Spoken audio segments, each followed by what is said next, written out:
The cost of prescription drugs in America has been steadily increasing to the point where I don't think it's hyperbolic to now officially classify this as a crisis, because we're in really bad shape. If you're someone who depends on life-saving drugs, there's a real possibility that you may not be able to get that medicine. In fact, 1/3 of Americans can't afford their prescription drugs. And to give you some more examples, the price of insulin alone doubled between 2012 and 2016. The cost of a drug that prevents HIV costs almost $2,000 in the United States, whereas it only costs $8 in Australia. There's more than 250 drugs that are seeing an average price increase of 6.5%, and some are seeing an increase as high as 10%.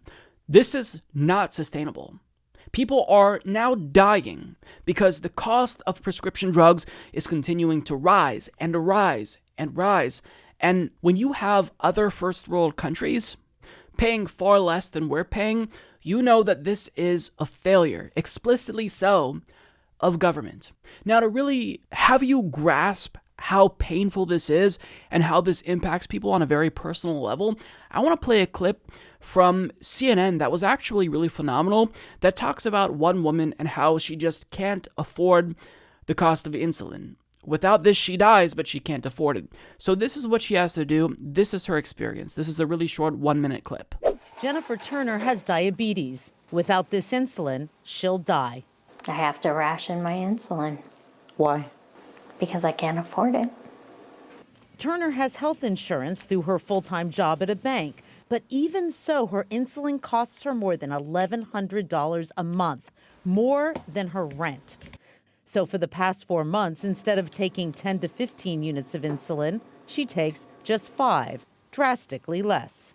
So every day you're giving yourself less insulin than you need. How does that make you feel? I'm a grandmother and I work and I love my family.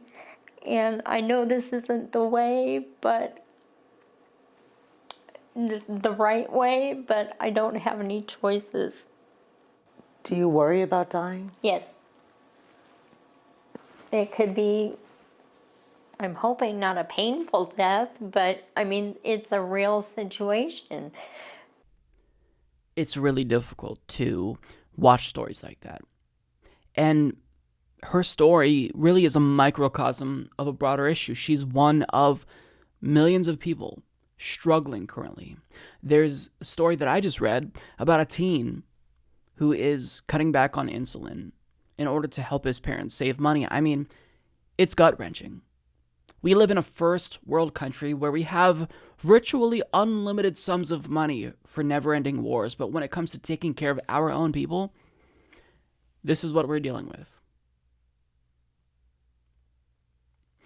And insulin is just one of many examples. There's numerous prescription drugs that people are having to cut and, skip doses because they just can't afford it. So what choice do they have? If you can't afford it and you don't have the money, you don't have the money. So what do? Some people are relying on GoFundMe to raise funds, but that's not a long-term solution. It's a short-term solution that maybe will buy them some extra time. But with that being said, it's not an end-all be-all. Obviously, we need the government to take action because these pharmaceutical companies, they aren't concerned with people getting the treatment that they need. That's not the goal for them. Their goal is to make money, to make profits. Now, one example of a very greedy CEO is the CEO of the company Gilead. His name is Daniel O'Day, and they manufacture a drug called Truvada, which is a drug that prevents HIV. It literally is a life-saving drug.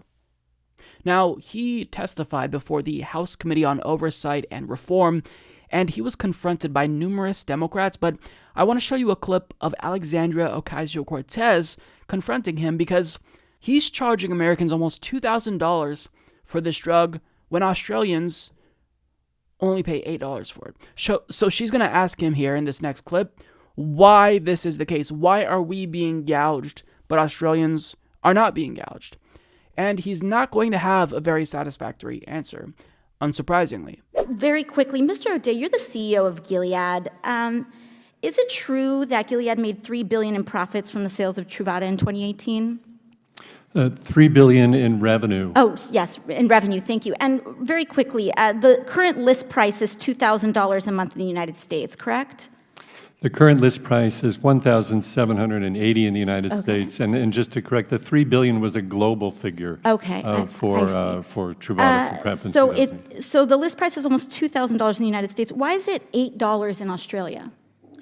Truvada still has patent protection in the United States, and in the rest of the world it is generic. I can't comment on the price in Australia of the generic medicines, but it is generically available in other parts of the world and will be generically available in the United States as of September in 2020, based upon Gilead agreeing to support generic entries 1 year So early. I think it's important that we notice here that we, the public, we, the people, developed this drug, we paid for this drug, we led and developed all of the grounding patents to create PrEP, and then that patent has been privatized, despite the fact that the patent is owned by the public. We refuse to enforce it. There's no reason this should be $2,000 a month. People are dying because of it, and